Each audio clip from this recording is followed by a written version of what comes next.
გადაცემას ისევ ბავშვთა თემით განვაგრძობთ, ამჯერად განათლების სისტემის რეფორმის აუცილებლობაზე ვილაპარაკებთ.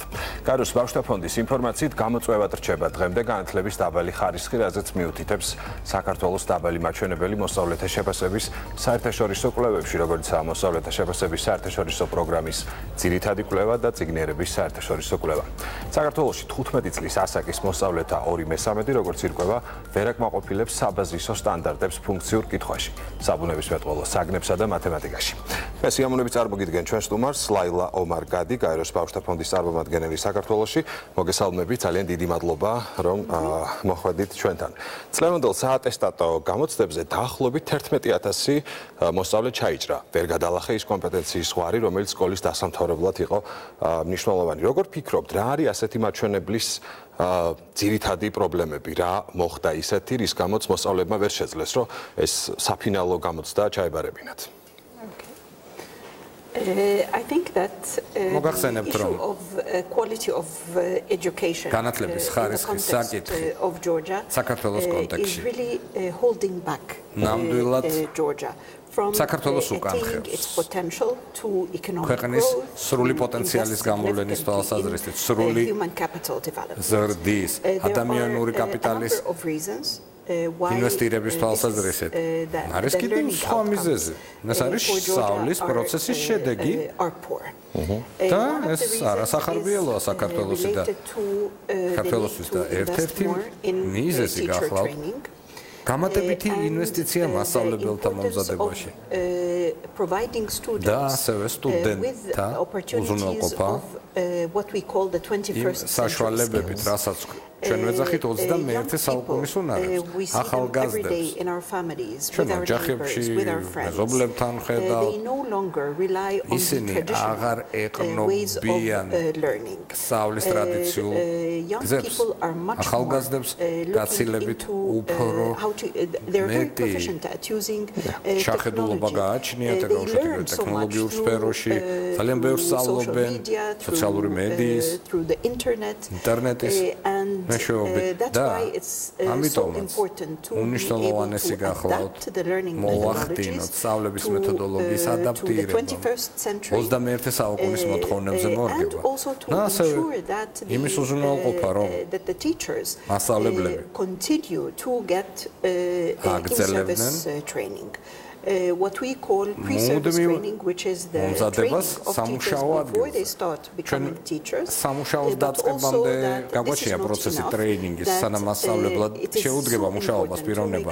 მაგრამ საკმარისი არ გახლავს უმნიშვნელოვანესია უზრუნველყოთ, რომ მასწავლებლები უწყვეტად აგრძელებდეს თავის პროფესიის სრულყოფას.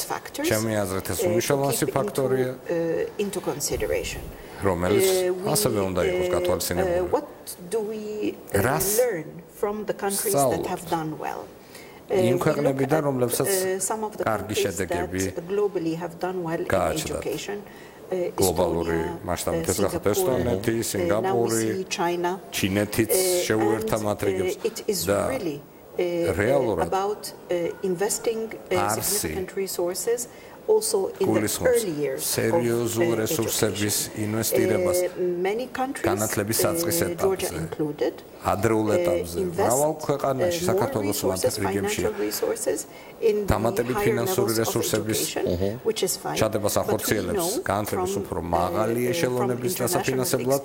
მისაღებია ყველაფერი ძალიან კარგია, მაგრამ საერთაშორისო გამოცდილება ცხადყოფს, რომ ადრეულ სკოლამდე პირველად დაწყებითი კლასებში ინვესტიცია გაცილებით უფრო ხანგრძლივი შედეგი. თქვენ ახსენეთ მასწავლებელთა გადამზადების პროგრამა, რაშიც იუნისეფი აქტიურად არის ჩართული საქართველოში. რამდენადაც მასწავლებელს ძალიან დიდი ფუნქცია აქვს იმაში, რომ კარგი განათლება მისცეს მოსწავლეს.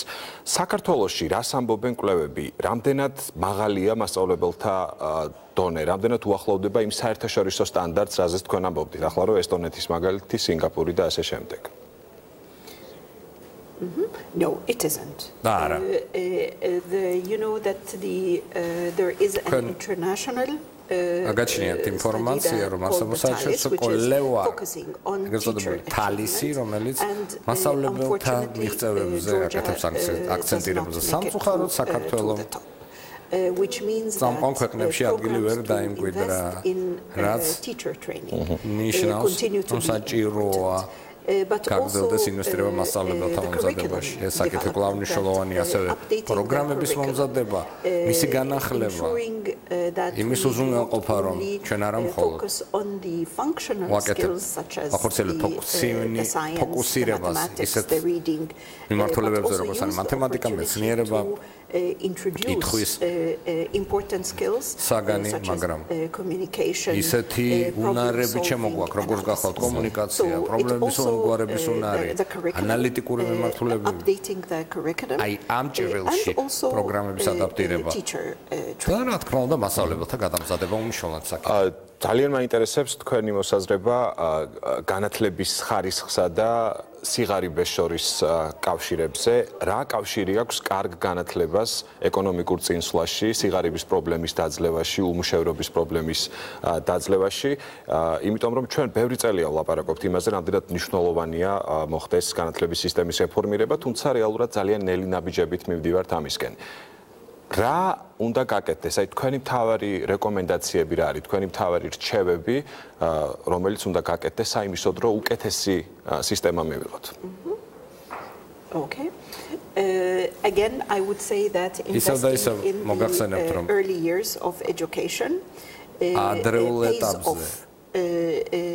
Returns in quality learning ჩადებული ინვესტიციები გვიბრუნდება მოგვიანებით სარგებლის სახით ჩვენ საერთაშორისო გამოცდილებიდან ვიცით რომ სკოლამდელი that meets international standards კლასების განათლება რომელიც საერთაშორისო დონეს შეესაბამება ეხმარება და გამოყავს ადამიანები სიღარიბიდან განათლება ბილიკი გახლავთ არა მხოლოდ ეკონომიკური ზრდის არამედ იმის უზრუნველყოფად რასაც ქვია ადამიანური კაპიტალის სრული რეალიზაცია და დამთხოვა ნამდვილად არ არის შემთხვევითი არ არის ეს ტერმინი რომ ადამიანური კაპიტალი იმიტომ რომ ეს კაპიტალი აღნიშნული რესურსია და ინვესტირება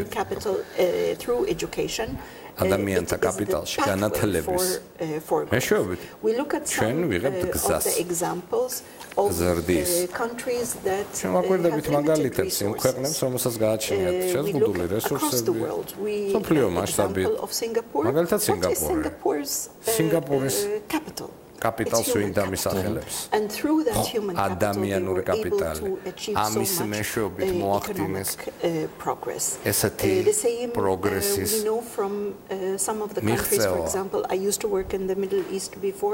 მე მაგათად მანამდე შუა აღმოსავლეთში მუშაობდი ომანის სულტანატში განათლებაში ინვესტირებით ამ ქვეყანამ მოახერხა რამდენიმე წლის განმავლობაში ადამიანის განვითარების ინდექსის მაჩვენებელი გაიმჯობესებინა. რაც ისევ და ისევ გულისხმობს ხარისხიან პროგრამებში, ხარისხიან მასწავლებელთა მომზადების პროცესში ინვესტირებას და რა თქმა უნდა ყველაფრის თავი და თავი ცენტრი ყველაფრის არის მოსავლის ჩართულობა აღნიშნული თემა არის UNICEF-ის თემა, რომელზეც იგი მუშაობს განათლების სამინისტროსთან ერთად, მთელ რიგ პარტნიორებთან ერთად, რათა საუკეთესო გამოცდილება, სოფლიო გამოცდილებაში ვის ტირაჟირება მოახდინოთ, მაგალითად როგორც ესტონეთია, ერთ-ერთი ლიდერი განათლებაში, სხვა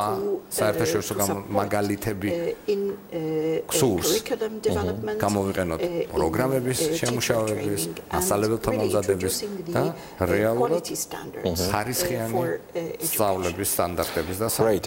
UNICEF-ის ინფორმაციაში წერია, რომ უნდა დაინერგოს განათლების მეორე შანსის პროგრამები. თუ შეგიძლიათ რომ ახსნათ, რას გულისხმობს განათლების მეორე შანსი, რატომ მნიშვნელოვანი, რომ ეს არსებობდეს? Yes, because when we look at the statistics, ზოგიერთ სტატისტიკურ მონაცემს general ხედავთ, რომ ზოგადი განათლების სფეროში ბავშვთა ჩართულობა 7 წლამდე ასაკის in the high 90s, 96,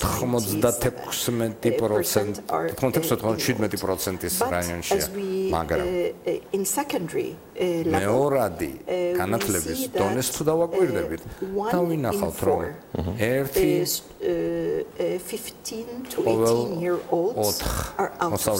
15-18 წლის ასაკისა სკოლაში არ დადეს. For boys, more often than not, this is because of trying to seek ბიჭების თვალსაზრისით კიდევ უფრო მაღალი ესმაჩვენებელი, რატომ? იმიტომ რომ ცდილობენ დაიწყონ მუშაობა. გოგონებისთვის ასევე სკოლის მინებების ფაქტებს ვაფიქსირებთ. ზოგიერთ თემებში ადრეული ქორწინების შედეგად, ანუ ჩვენ გაგვაჩნია ინფორმაცია, რომ მიზეზები რატომ არ დადიან სკოლაში მოსავლეები გენდერული ჭრილის თვალსაზრისით განსხვავდება. ეს არის მეორადი, ეს არის უფროსი კლასები და ეს მეორე შანსი არის ის მექანიზმი, რომ მივცეთ მათ, ვინც პირველი შანსი გაუშვა ხელიდან მეორე შანსი.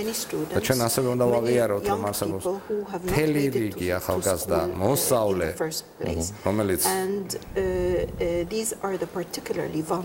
ფაქტიურად საერთოდ არ დადიან სკოლაში, საერთოდ არ იღებენ განათლებას.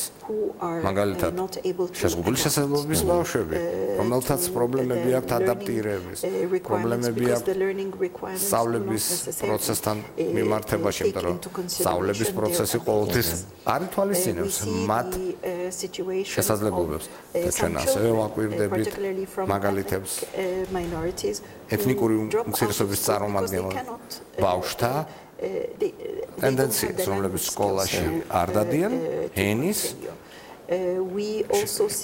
შესაბამისი ფლობის გამო.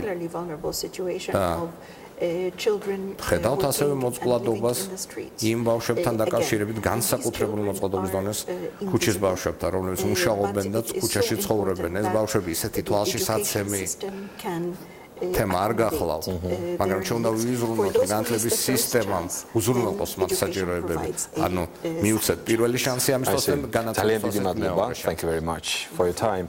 ლაილა ომარ გადი, გაეროს ბავშვთა ფონდის წარმომადგენელი საქართველოში პასუხობდა ჩვენ შეკითხვებს. რეალური სივრცეამით დასრულებულია ჩვენი გადაცემა ხვალ საღამოს 5-ზე, უკაცრავად ხვალ საღამოს 10 საათზე ბრუნდება პირდაპირ ეთერში. მადლობა რომ გვიყურეთ, ნახვამდის.